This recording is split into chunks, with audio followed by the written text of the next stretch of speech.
Welcome back, everybody, to DA Sports.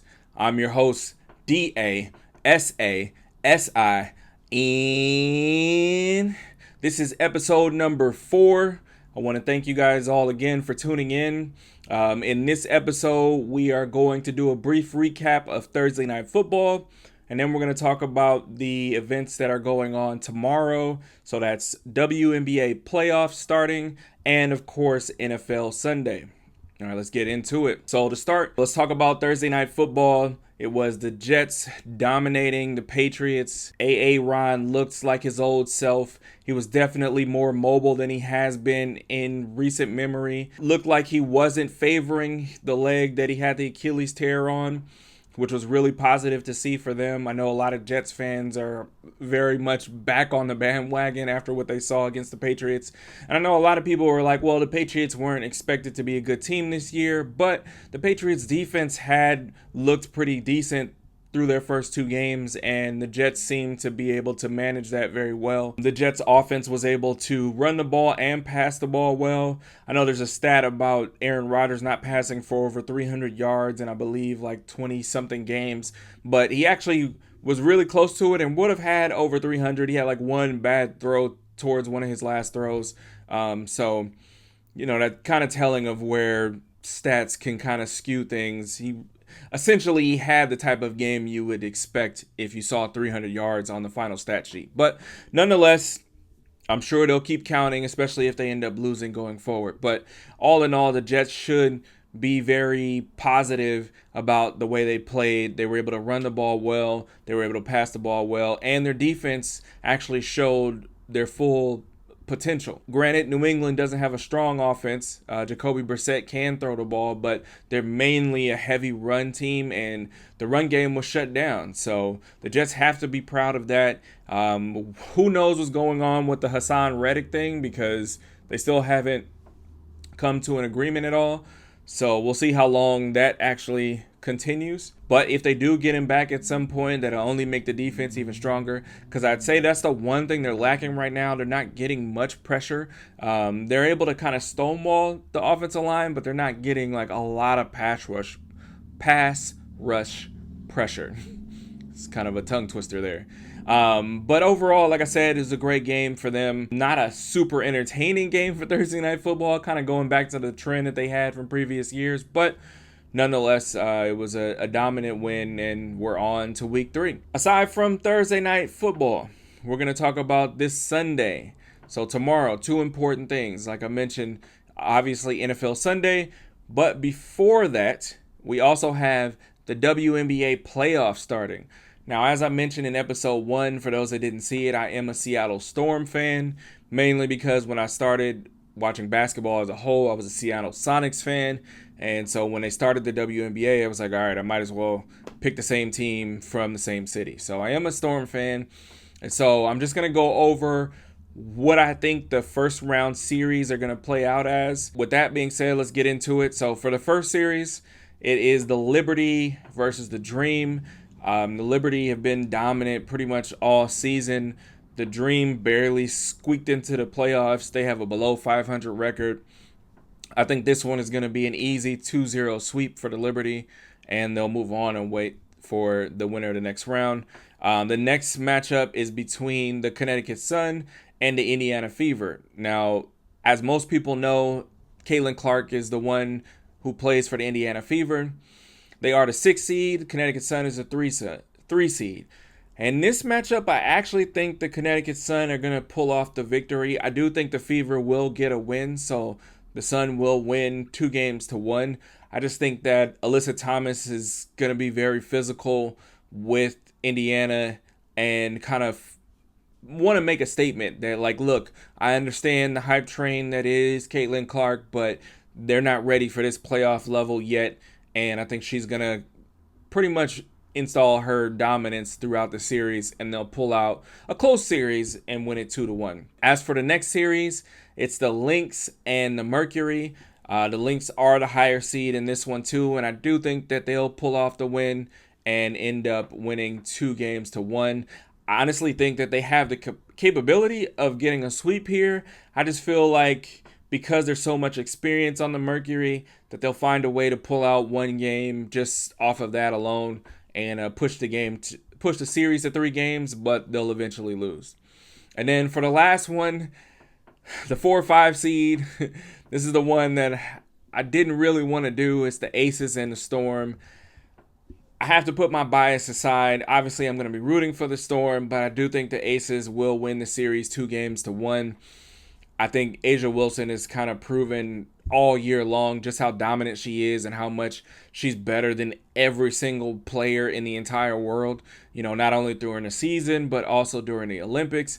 And I just feel like until somebody beats the Aces in a playoff series, I'm not going to pick against them, even if it's my own team that I root for. So I am taking the Aces in 3 games, beating the Storm 2-1. So it'll be an interesting playoff series, especially with a lot more eyes on the WNBA this season, with everything kind of coming to an end with the playoffs beginning. I think the intensity will be more. There'll be larger crowds at these games, so it'll be very exciting, and I'm definitely looking forward to tuning in to those games starting tomorrow.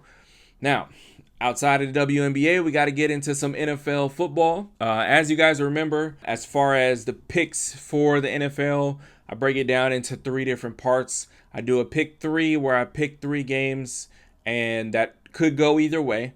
And I'm going to pick who I think is going to win the game outright. Then the next thing I do is my lock of the week, which is the game where I pick a winner that I feel like has the best odds to come out with the win. And then the last one is the underdog pick of the week. Now, in the underdog pick of the week, it's a team that is not favored to win, and it has to be a line that's larger than 3 points. So obviously, if it's like 1 point and they're the underdog, yes, technically that counts as an underdog in terms of betting lines. But for the purpose of that segment, I'm actually looking for a larger underdog. So it has to be more than a 3-point spread. So we're going to get started with the pick 3 for week 3 of the NFL. So my pick 3 this week, I'm going to start with the Steelers and the Chargers. As of right now, when I last checked the line, the Steelers are favored at home by 3 points against the Chargers. Both teams are 2-0. Now, both of these teams are teams that I would say didn't have high expectations going into this season, but they both have strong coaching. They both have defined cultures, which I think is huge for an NFL team when you know each week what you need to do to win, what your game plan is going to be, what style of football you like to play. I think part of that culture is why I'm picking the Steelers to beat the Chargers, because I think the Chargers' game plan is based on smash mouth, running the football right down your throat. And I think the Steelers' strength of their team is their defense, and I don't think the Chargers are going to be able to run the ball down their throat. I think TJ Watt is going to continue to cause havoc and control the game, and I think the Steelers will pull out a close win at home against the Chargers. Now, for the second game is probably one of the more interesting games. If you remember my top 5 and worst 5 for this week, both of these teams were in my top 5, and that's the Vikings and the Texans. So as of right now, the Vikings are 2-point underdogs at home against the Texans. On my top 5 and worst 5, I did have the Texans at 2 and the Vikings at 5. Part of the reason why I had the Vikings at 5 was because of the injury to Justin Jefferson in the last game. But as we just learned recently, Justin Jefferson is actually going to play the game. And because of that fact, even though they're an underdog, I am going to take the Vikings to win this game. They looked really impressive last week, and I think they're going to be able to carry that over into this week. I think the Texans are still a good team, but with the Vikings being at home, I think they'll be able to pull it off and get the win at home, even though they're 2-point underdogs. So I'm taking the Vikings against the Texans. And for the last game in my pick 3, it is the Ravens and the Cowboys. Now, the Cowboys are at home, but the Ravens are favored by 1. Now, I went back and forth with this game. If you guys remember last week, for my lock of the week, I picked the Ravens, which was wrong. And then for my underdog of the week, I picked the Saints to beat the Cowboys, which was right. So in both of these cases, these teams are 2 of the teams that lost and are related to the picks that I made last week. In this case, Like I said, I've been going back and forth, but I'm actually going to pick the Ravens to get the win, mainly just because of what I mentioned in the first game, the culture of the teams. Now, the Cowboys showed, as of right now, they cannot stop the run at all. Alvin Kamara went bonkers on them, running up and down the field, and even when they could stop the run, he would catch short passes out of the backfield. And the strength of the Baltimore Ravens is running the ball. Obviously, they haven't been using Derrick Henry the way you would think they should, but they're still heavily run-based. And since that's the thing that the Cowboys struggle with, I think based on the culture of both teams, I got to take the Ravens to win. So even though I think it'll be a close game and the line is only 1 right now, I do think that the Ravens will pull it off just based on how they've played so far and the style of play that both teams have. Now, for my lock of the week, I'm going with the Tampa Bay Bucks at home against the Denver Broncos. The Bucks were another team that had an impressive win last week, beating the Lions in a game where the Lions were favored. Baker Mayfield has looked impressive. Mike Evans has continued to be probably the most consistent receiver in the league. You know, he may not be at the top of the yardage list every year, but he's consistent. He's over 1,000 yards every single year. And this year, the Bucks defense has actually looked more so like they did when Brady was there and they won a Super Bowl. So it'll be a good matchup for them.